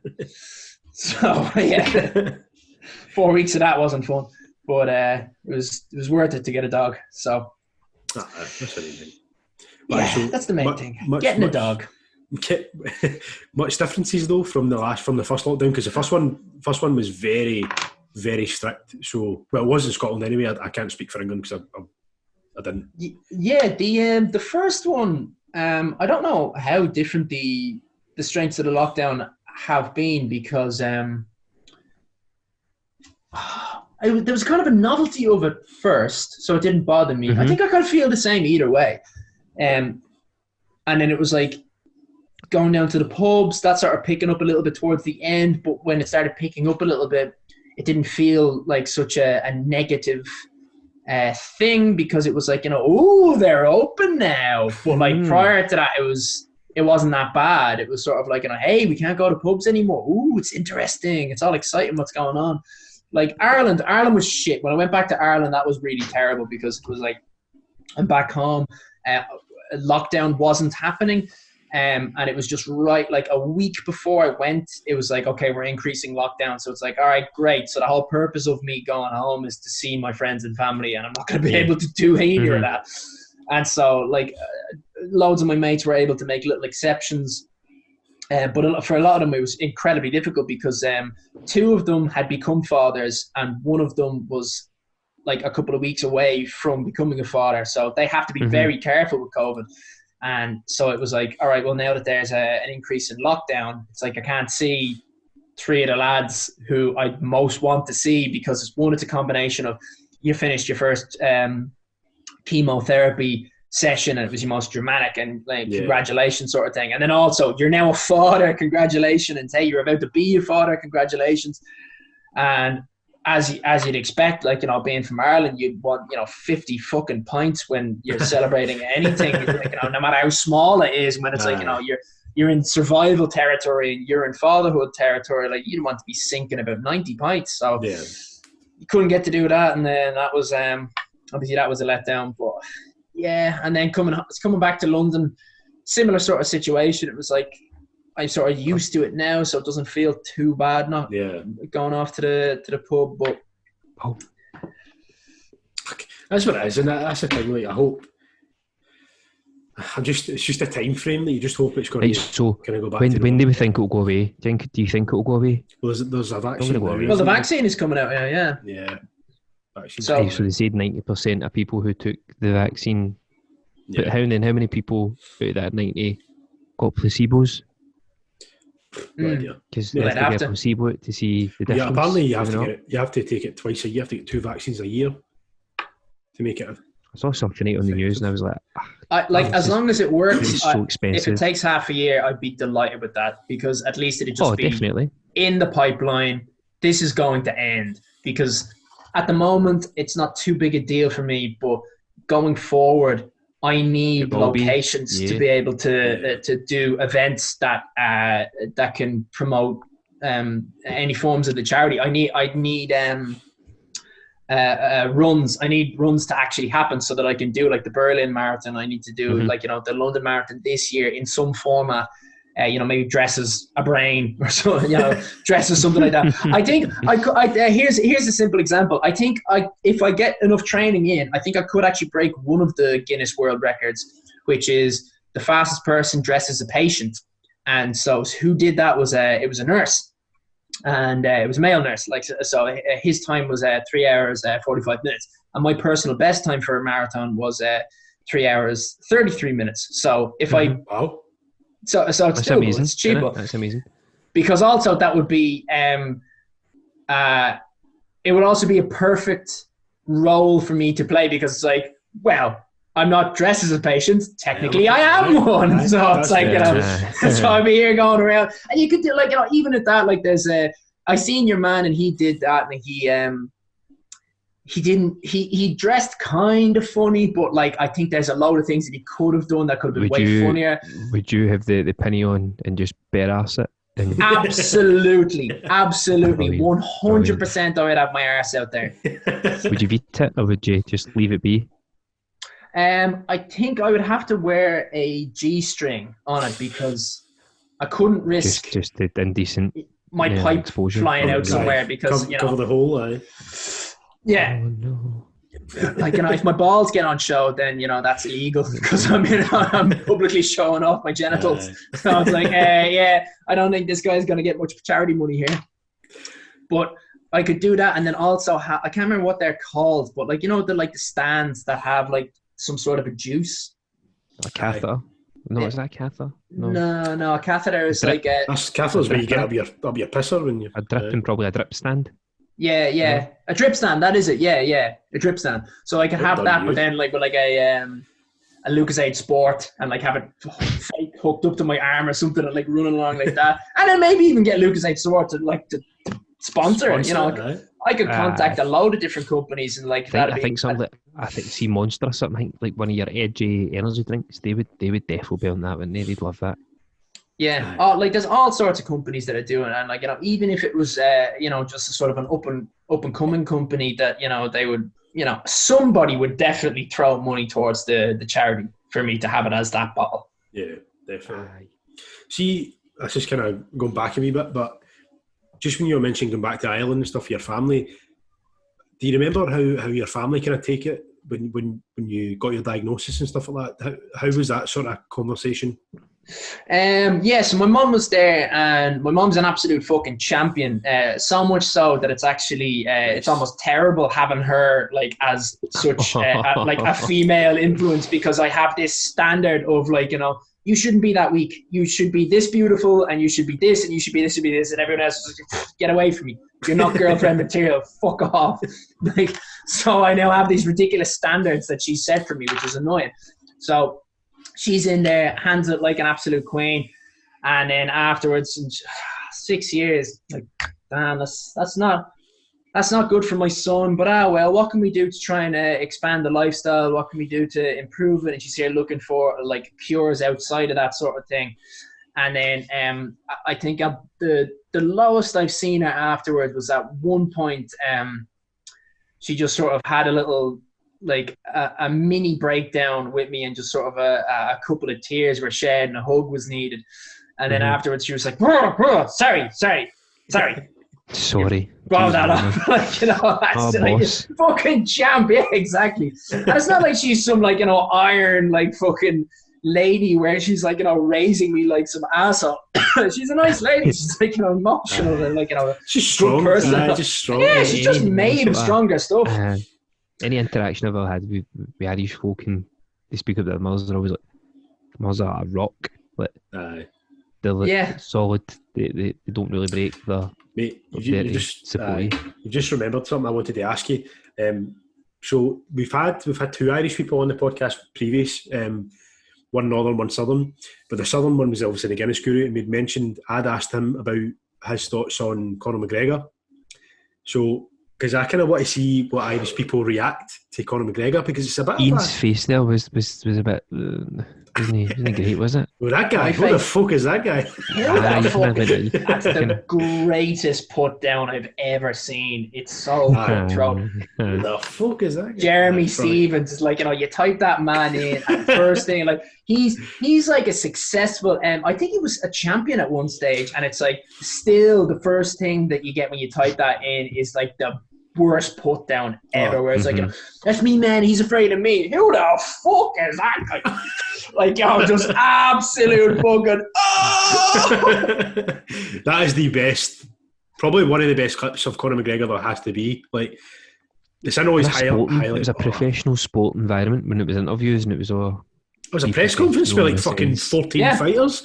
Yeah. And as you say, Jeremy Stevens is a legit fighter. Like, he's a fucking good fighter. And he's like, I'm going to put this guy down. And he's like, what the fuck? Who the fuck? Guy. What's your thoughts? Because the other lad we had on from Ireland, he said, but I never asked Curtis because he's from Northern Ireland. So I think he's all right.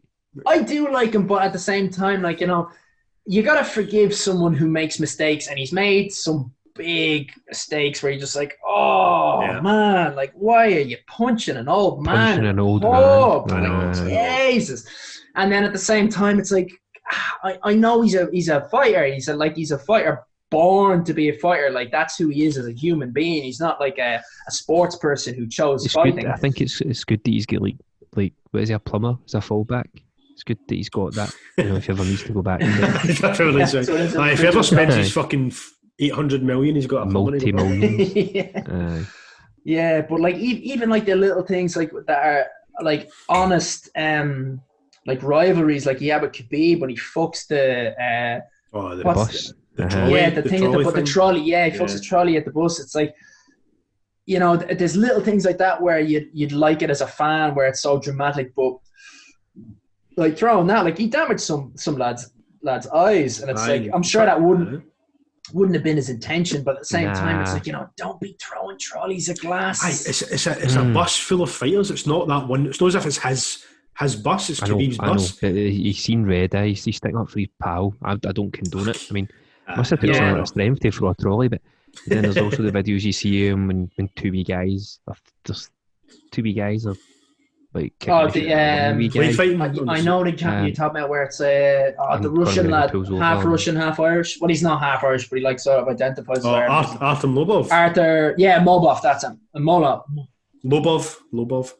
Lobov, that's it. Yeah, with the L. Yeah, that's it. Yeah, spot on. Yeah, so like, he does have reasons to be doing it, but at the same time, it's like human, just a person, isn't he? So yeah. I think there's another video I've seen him. Like is he walking in Ireland? He's back in Ireland or something. He's walking in.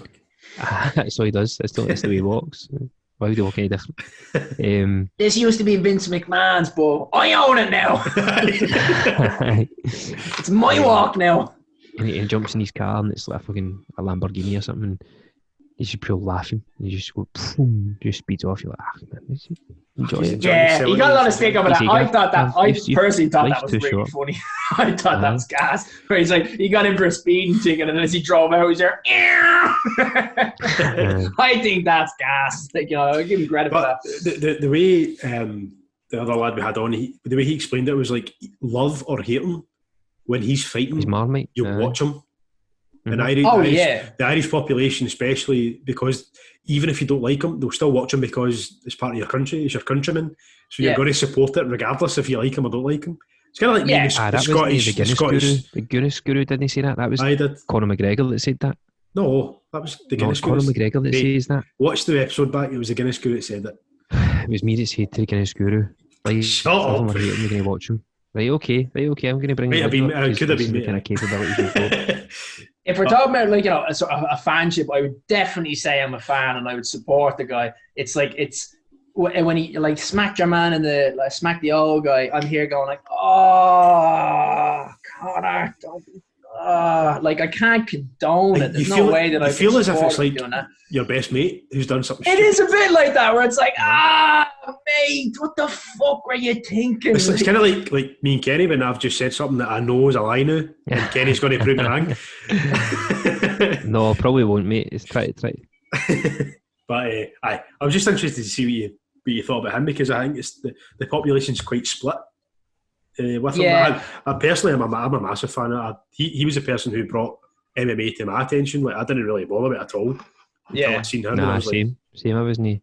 But I think he's a good. Like, generally, he's a good guy as well. That's part of the like. So can you hear this? No. Oh, no. Wait a minute. 2 seconds. Oh, what is that? The show? Did you hear that there, aye? No. He said, love me, hate me, you will pay me. Well, you will pay me. Aye. Oh, here's another quote. Have you tried Proper 12? Oh yeah. It's a gimmick. It's nice whiskey, but is it basically Jameson's? Is that what it is? It's Jameson's, I think. It has like more. Jameson's were wild in it, so if you can get close to that, you're doing well. Yeah, but that's the thing. Like, what they've done apparently is they just took Bushmills and then they added some vanilla to it. So they added some spices to it. So you taste it, it's like, this is delicious. This is quite nice. But for the price of it, you can, if you know a thing or two about whiskey, not that I'm saying I do, but like, you could go into a whiskey shop and be like, hi, I'd like a sweet whiskey. And then it'd be like, okay, you can get this. You could get it for like 24 quid. or you can get proper 12 and it's like 28. That said, if you are going to go see a Conor McGregor thing, there's a fun to being like, lads, hey, look what I got! Look what I got! And I think the amount of money that you would pay for the extra element of we're drinking proper 12, I think it is worth that. The quality of it is decent, and then the association, the fun is like, I think it definitely is something that you should have on occasion. I wouldn't buy it all the time, but like a house party where you're going to watch the McGregor fight, I'd definitely buy a bottle. I would 100% buy a bottle. So, Kenny, is Irish, what's the difference between Irish whiskey and Scottish whiskey? It's in Ireland and one's in Scotland. Is Irish whiskey a bit sweeter? No idea, mate. Yeah. How do you boys not know that? Because we don't drink whiskey. I like whiskey. I like whiskey, but I'm not a whiskey connoisseur. I don't. I love it, but I don't drink it enough to like. I always have Scottish whiskies, so like Glenfiddich, Glenmorangie, something like that sort of range. But yeah, Glenfiddich is quite nice. Yeah. When was the last time you had one of the whiskies, Gav? About a month ago, maybe. Was it? I had a few bottles in my cupboard at the start of lockdown, and needless to say, I've got 0 left. But that kind of brings us on to one of the questions. So, do you know there was 2 questions we're going to start asking? Do you remember the 2 of them? No. Oh no, was I pissed when I said the other one? There was one I asked Steve, and I was pure like, why you start making this a thing? And I can't remember. Anyway, there's one question. Iain, there's one question that we ask all our guests. The last question. So, if you could have one drink and one drink only, what would you have, and who would it be with? Fuck. It's the same reaction every time. It's like, fuck. I know. Please don't say Donald Trump. Oh, do you actually? Fuck it. I don't think I'd like talking to him because I can't remember who was it. Not Sam Kinison. Sam Harris was saying like loads of politicians are liars, but Donald Trump is a unique level where he's not actually a liar; he's a bullshitter. So, like, liars will tell things that are not true, but they'll have a backstory to it that will connect. And if you catch them out on it, it's like you put a bit of effort. But like a bullshitter will just lie and then lie and then lie and lie and lie, and it just doesn't make any coherent sense. And you just hear like, this is so obviously bullshit. This is like that's what people will say when it's like, this is such a clear lie, and you haven't even put any effort into it. You wouldn't say, this is so obviously a lie. It's like, this is bullshit. It's like, fucking come on. This is a poorly written book. And yes, Jesus, who would I have? Well, let's start with the drink first. So what would you have to drink? Well, see, the thing is that the people that the first person that's actually popped into my head is Billy Connolly. So, oh, nice. Oh, wow. So he doesn't drink anymore, though. So I wouldn't want to be drinking with a man who doesn't drink. Let's just say it was 20 years ago and he was in his prime drinking days, if you want, or if you want. Nah, 20 years ago he wasn't drinking either. Remember, yeah, you gotta remember he's mad old. But then again, decide that I could go Dave Chappelle, and I could get pissed with Dave Chappelle. That'd be pretty fucking fun. He's getting quite high as well. I think he gets high. I don't think he drinks. He drinks as well. Oh, he definitely drinks. Does he? He does. Does he? Yeah, surely. He drank on Joe Rogan's podcast before. He was on Joe Rogan's podcast. Right, Dave Chappelle. Yeah. Oh, I didn't know that. Like, I'd almost think like Joe Rogan might actually be a good option, but because I've listened to his podcast so much, I kind of feel like you know him. I wouldn't be too surprised at what he'd say. Oh, Joey Diaz! Joey Diaz! Oh, I could get fucking shit. Hey, what are you drinking proper 12? That shit's bullshit. I'll get you one of these ball of cocaine. You take this, like, you have a Japanese scotch. That's what you mean. Like, a mad shit would happen. Maybe Bill Burr, like fucking. Bill Burr's good as well. I'd definitely say one of the comedians, because there's a lot of people out there that are fascinating. Do you like Kevin Hart? Oh, Kevin Hart, yeah, he's a fun guy. Like, he's a great comedian and all, but I think there's men way funnier than him. But like, he's actually such a nice guy. There's something likable about him. Like, he's so likable. We're talking about Bill Burr.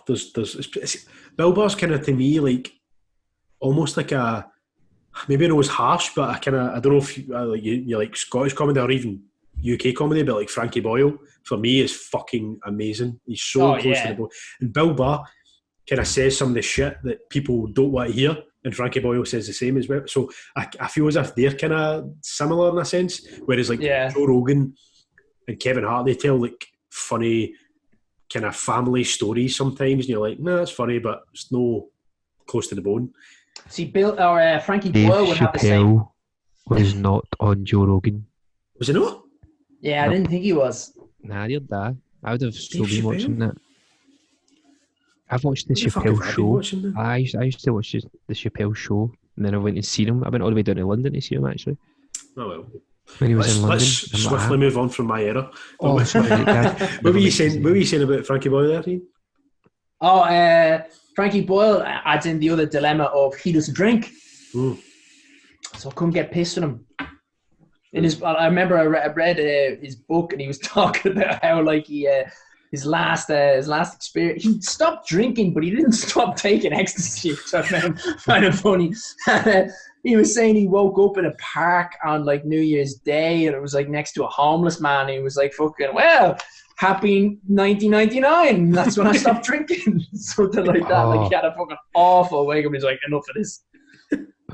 Ian, what comedians do you come in the UK, or do you like American comedians like Robin Williams? How good would it be to sit down with Robin Williams? Eddie Murphy, Louis C.K. I would prefer really get Jerry Seinfeld. I don't get Charlie. Seinfeld. I prefer Charlie Murphy to Eddie Murphy. I think Charlie Murphy's comedy was so much better, man.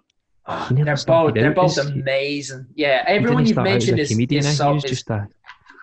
Robin Williams, I didn't actually like too much as a stand-up comic. Like in films, I loved. Yeah, as an actor, he's so good, so fucking good. But like, similar enough with Jim Carrey, like Chris as well. Rock. I don't really like. Chris Rock is so fucking good. He's so fucking good. What's the other guy? The short guy, long, kind of dark hair. Cat Stevens. You ever listen to Cat Stevens? Oh, I do know. Oh man, he is so funny. I do know Cat Stevens. I'm trying to think of some of his bits now. What's going on in my head?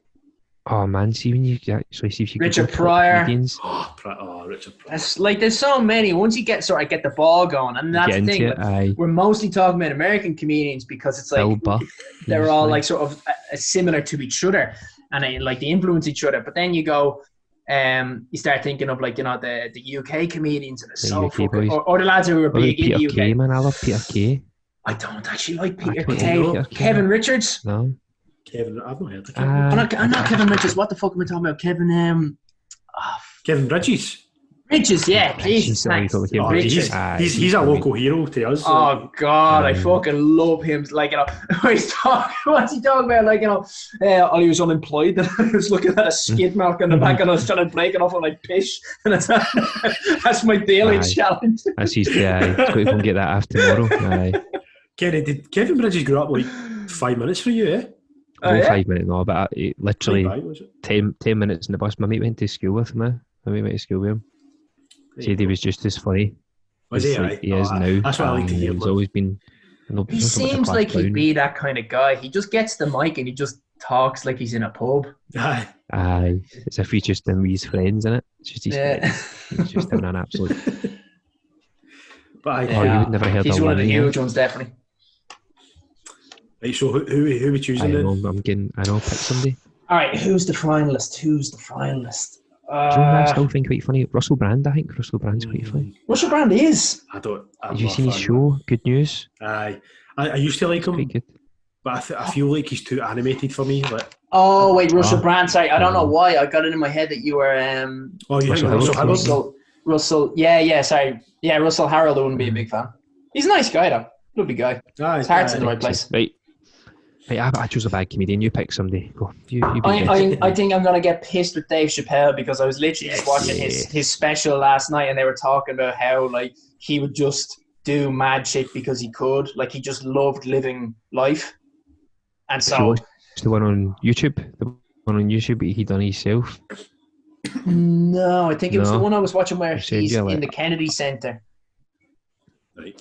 Oh, And it's like he gets the I'll send you it. the Mark Twain Award, and they like there's loads of Uh-huh. sort of documentary style stuff around it, and it just sounds like he's just a mad bastard. He just does what he wants. Hey, so you're drinking with Dave Chappelle. What are you drinking? you haven't? Proper 12. I think I might actually go proper 12 thinking about it, because that's like I could see shits him and giggles. drinking. Yeah, that he'd sort of like the novelty of it, that he's drinking proper 12 with an Irish guy, and then that would lead to a further situation that is a bit like an after party. Yeah, or Guinness. But I think Oh, he'd Guinness. like the stronger stuff. Oh, I should do that. I want to get him fucked up. So proper 12 with Dave Chappelle. With Dave Chappelle, yeah, I think that would lead to some mad shit. I can answer. But I show Kenny. Or points at Guinness with the Queen and see if we can make her drink her under the table or something. So you can I think fucking he would, man. throw it I over. reckon Lizzie's got something better. Liquid ecstasy. I can't find. I'll need to go back and watch the last podcast we recorded to find out that R question. But it wasn't that important because it's not that memorable. So We were also pushed 3.5 hours deep. So it's understandable, mate. I would proper Joe Rogan it. But hey, Ian, I've found all the links that we need for the charity to get them tagged. Yeah, so the easiest way to do it is if you go on to, I started my own website called curecancerordieTrying.com, and if you click it, Nice. I'm glad you get the irony of it, because You're the Irish 50 Cent.